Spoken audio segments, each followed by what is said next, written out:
قدرمندو دا ویډیو را سره په اتفاق باندې مخکې شیر کې د یاروسین علاقې نه را سره رابطه وشوه چې یو ماشومه را د تلیسیمیا بیماره ده.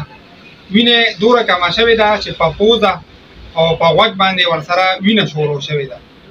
ماشومې ته وینه نه پیدا کېږي، مور او پلار یې پریشانه دي. نو کوم ملګري چې دا ویډیو ګوري نو د دې مدد وکړئ، دا ویډیو مخکې زیات نه زیاته شیر کړئ چې الله تعالی دې ماشومې ته وینه پیدا کړي. د دې والدو صاحب دا میسج دی دا تاسو سره شریک کوم. مور به گزارونه کی نه کنه بس بیخي داره بېهوشه پرته ده، بس صرف ګرګې کوي.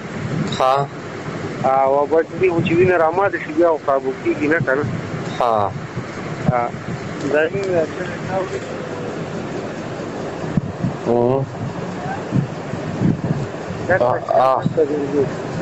یو ګورم زه ملګرو ته هم وایم که نه دا کسانو ته وایم ای بي پازیټیو ګروپ دی که نه، زه ملګرو ته وایم دوا کوه چې خدای پاک یې وکړي، بس خپل